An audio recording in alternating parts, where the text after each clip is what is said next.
Tapi itu akan membuktikan bahwa ternyata kita nggak main-main loh gitu. Apapun yang kita kerjain, bahkan kita berani untuk ngambil SLL itu karena nanti bunga kreditnya akan dijustifikasi sesuai dengan parameter atau target dari keberlanjutan kita. Oh, oke.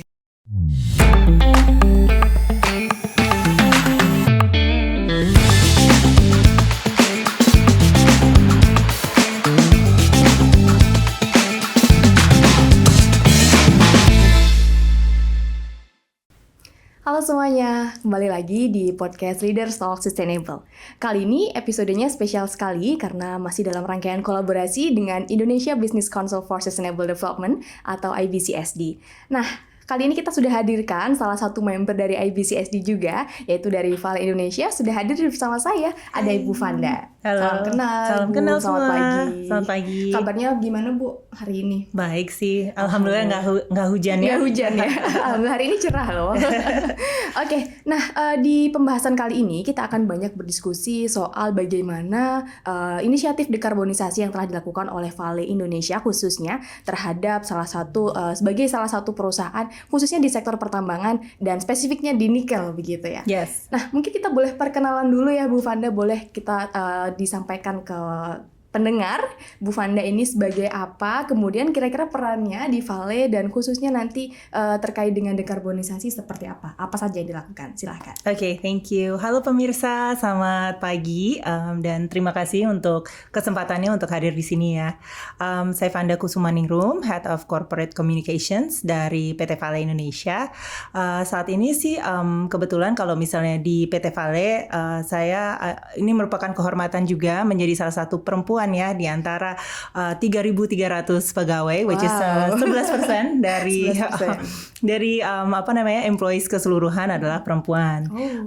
Jadi role kami di sini adalah sebenarnya lebih pada meng-ensure bahwa komunikasi yang ada di PT Vale itu bisa tersampaikan dengan baik ke seluruh masyarakat ya, dan itu semua stakeholder, bahkan government juga, NGO dan media juga. Jadi itu adalah kewajiban kita supaya kita bisa menjembatani apapun komunikasi dari semua stakeholders ke perusahaan dan dari perusahaan juga ke semua stakeholders.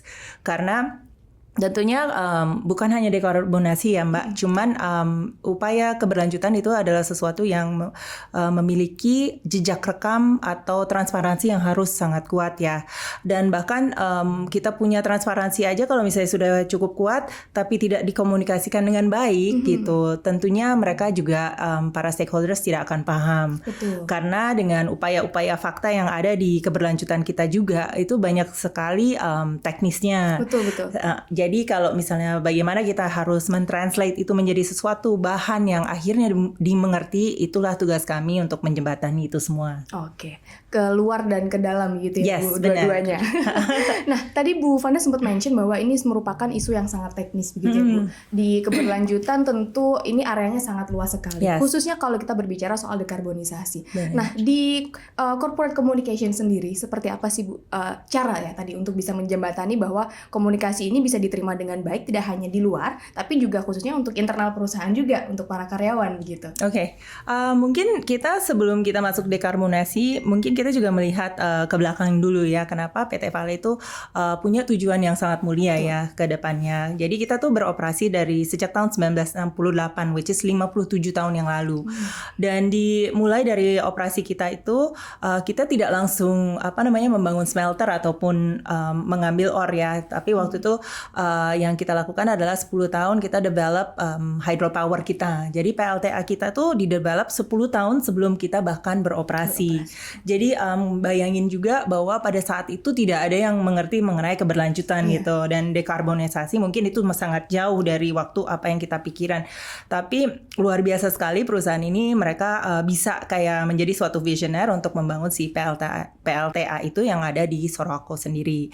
Nah, ini adalah satu langkah yang sebenarnya wujud dari tujuan dari PT Vale dari awal itu udah tercipta bahwa kita tuh core dari bisnis kita adalah keberlanjutan. Betul. Mungkin itu dulu sih sebenarnya. Nah dari situ tentunya banyak sekali upaya-upaya kita untuk menjaga agar benar-benar apa yang kita lakukan adalah berlanjut. Salah satu upaya dekarbonisasi kita tentunya berubah ya dari tahun 68 sampai sekarang. Tapi yang pasti dari roadmap kita di tahun 2017 kita memiliki roadmap untuk dekarbonisasi menuju 2030 adalah agar bisa mengurangi karbonnya CO2 di operasi kita di Sorowako menjadi 33%. Jadi itu banyak sekali ya, maksudnya hal-hal yang kita lakukan.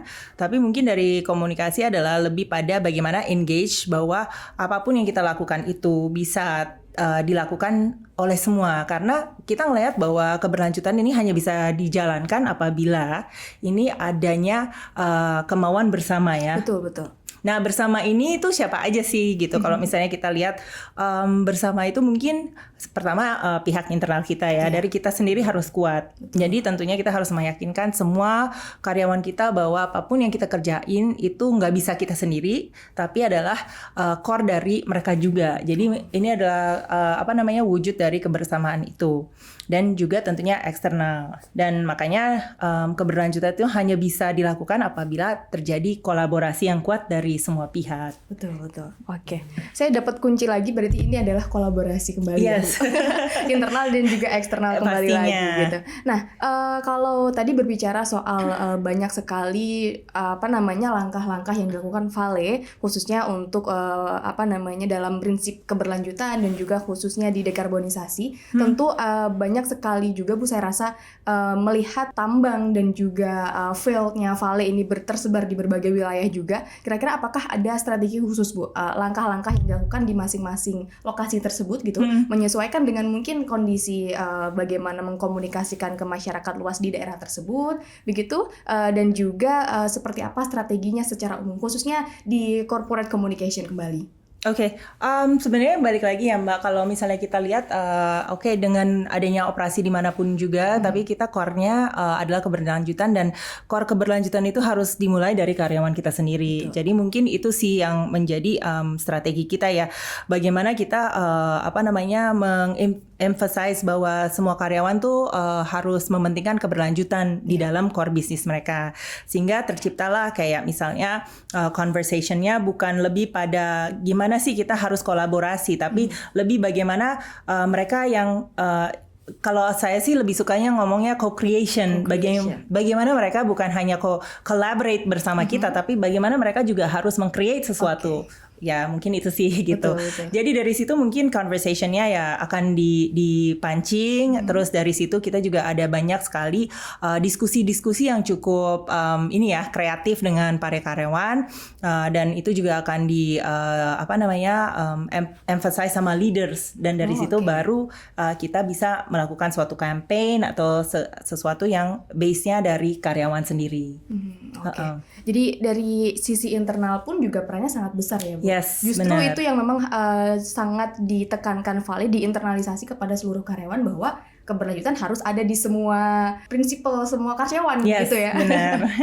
Oke, mendengar cerita suksesnya tadi Bu Vanda, saya juga penasaran seperti apa sih tantangan-tantangannya gitu ya. Tentu kalau kita berbicara soal perusahaan tambang yang mana itu adalah perusahaan eksplorasi begitu, tentu banyak sekali terkait dengan regulasi, kemudian juga tantangan-tantangan di masyarakat begitu. Kira-kira seperti apa Bu dari sisi Korkom sendiri untuk menanggapi tantangan-tantangan tersebut? Kalau misalnya dari kita kan tentunya apapun yang kita lakukan tidak terlepas dari tantangan ya.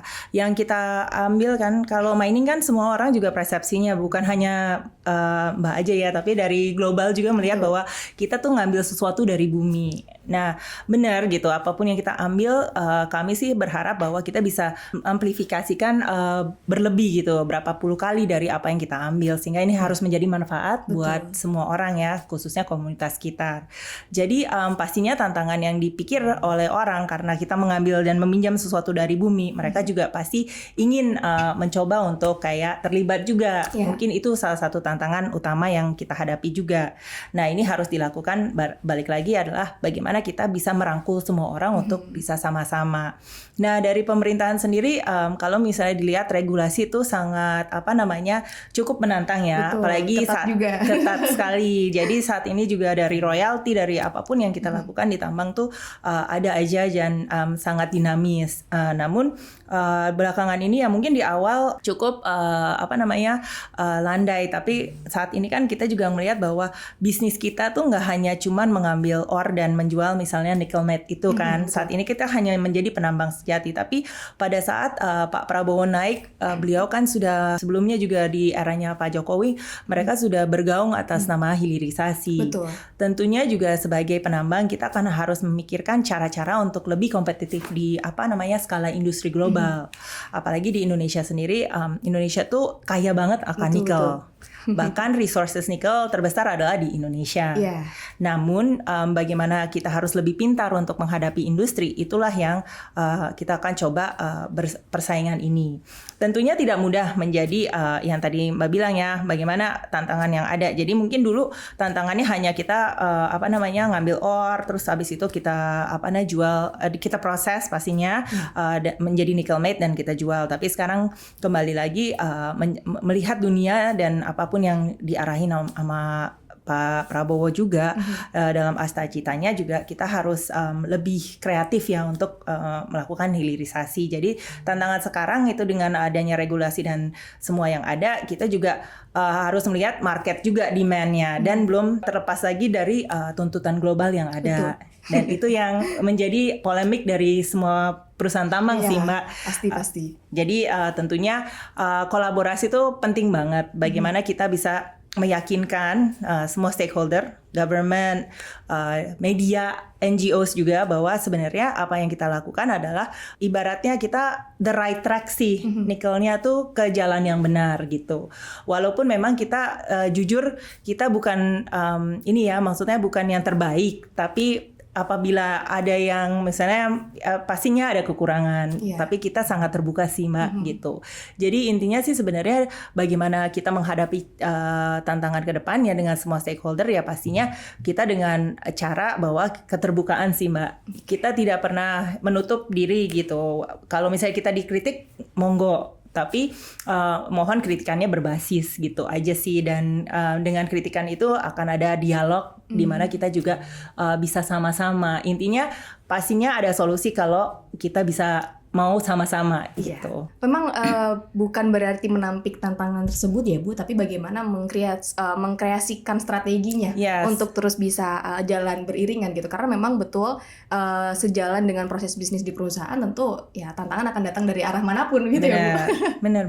Nah selain kita berbicara soal tantangan Bu, saat ini negara Indonesia ataupun juga global sebetulnya juga sedang beramai-ramai untuk menuju transisi energi juga ya Bu. Tentu ini juga sangat mempengaruhi ke Vale secara khusus begitu sebagai inisiator perusahaan yang memang memproduksi nikel begitu.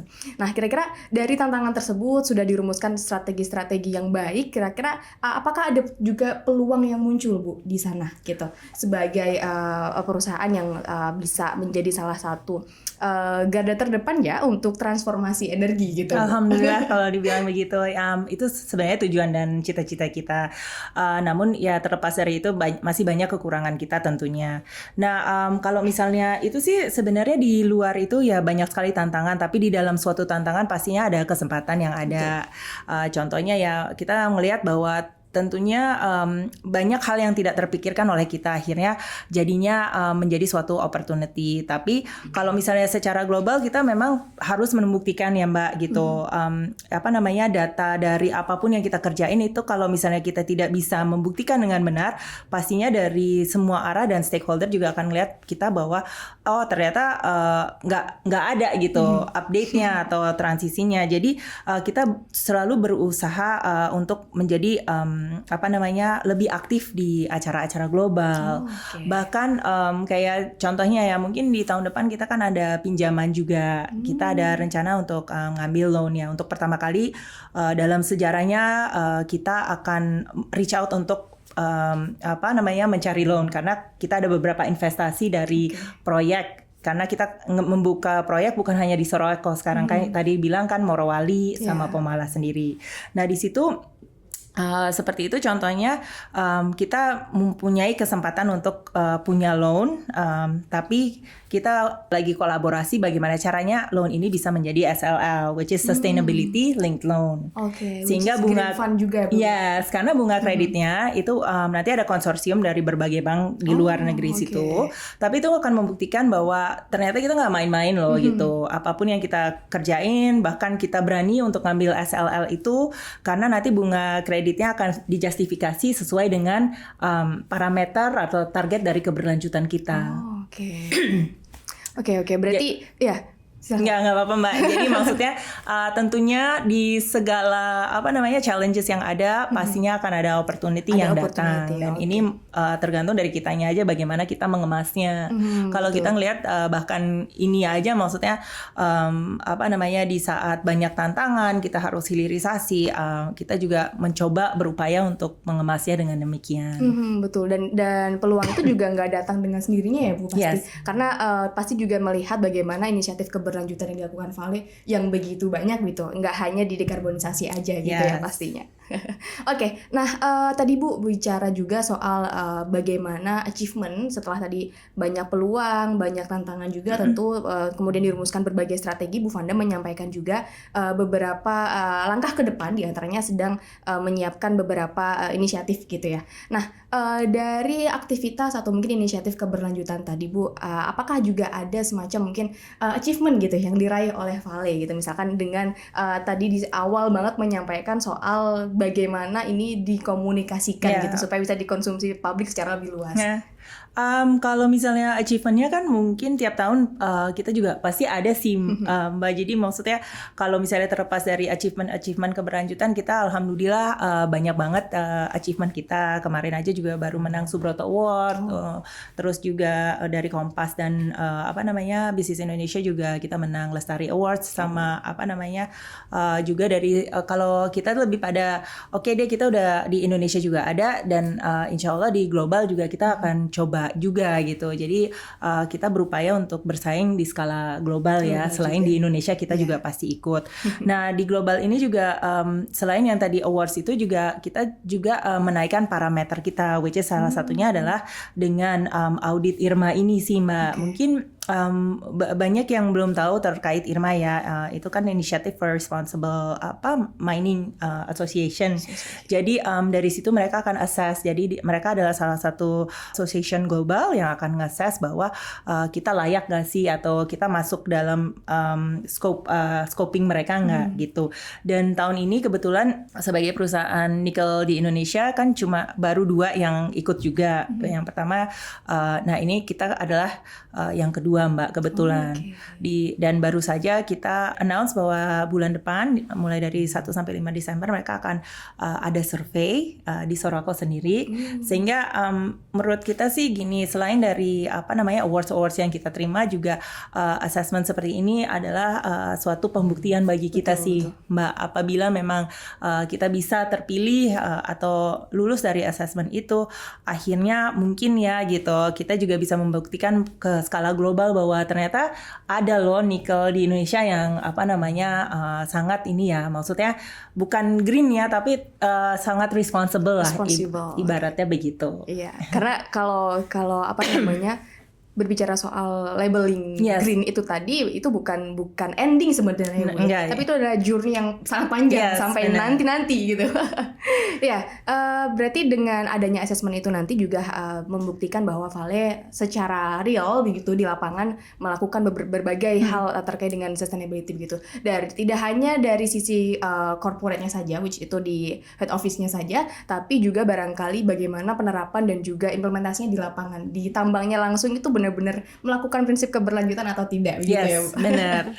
Oke. Nah, saya juga akhirnya penasaran Bu, sebetulnya visi panjangnya Vale terkait spesifik di keberlanjutan ini seperti apa Bu, dengan melihat berbagai inisiatif keberlanjutan yang sudah dilaksanakan tadi? Kita sih sebenarnya yang kayak tadi Mbak bilang, kita pengen jadi leadernya sih gitu, atau ibaratnya kayak gitu, walaupun memang kita masih ada banyak kekurangan juga. Namun kita sih sebenarnya lebih pada pengen nunjukin bahwa ada loh gitu, ternyata pemain nikel yang cukup responsible itu ada gitu di Indonesia, dan semoga kita berharap sebagai leader di industri ini untuk keberlanjutan, kita juga bisa menularkan kepada para pemain industri lain juga gitu. Betul. Mungkin lebih ke situ sih Mbak. Iya. Jadi secara umum di industri pertambangan, nggak hanya di nikel aja mungkin ya Bu. Yes. Oke, terakhir Bu Vanda, saya ingin tahu sebagai orang yang memang banyak berhubungan dengan stakeholder khususnya ya, Yes. Di industri pertambangan tentu banyak sekali hal-hal yang harus dihadapi dan dipersiapkan gitu. Satu pesan untuk Bapak Ibu atau rekan-rekan dan semuanya yang sedang ada di industri pertambangan, khususnya yang sedang memperjuangkan prinsip-prinsip keberlanjutan, Yes. seperti apa Ibu? Mungkin lebih pada jangan pernah menyerah. Karena jujur gitu, apalagi di komunikasi ya, kita banyak sekali dipertanyakan oleh semua stakeholder ya. Jadi global, media, NGO, kita ngelihat bahwa kita jangan pernah putus asa dan terus ngelihat bahwa segala challenges ini akan bisa menjadi suatu opportunity apabila gitu sama-sama mau gitu berusaha. Jadi mungkin lebih ke jangan pernah nyerah aja, karena pasti akan ada solusinya gitu. Oke. Itu simple tapi dalam. Yes. Jangan pernah menyerah. Oke deh. Terima kasih banyak Bu Vanda. Diskusinya sangat menarik, banyak catatan dan juga insight baru ya, khususnya bagi saya, dan harapannya juga untuk teman-teman pemirsa yang sedang menyaksikan podcast ini gitu. Semoga next kita bisa ada diskusi-diskusi lebih mendalam lagi soal mungkin lebih teknis bagaimana sih implementasi keberlanjutan yang sudah dilaksanakan oleh Vale gitu di next kesempatan. Jadi jangan lupa untuk terus menunggu episode-episode menarik dari Leaders Talk Sustainable. Mungkin begitu, terima kasih banyak Bu Vanda. Thank you banget, Sampai jumpa lagi. Terima kasih. Terima kasih.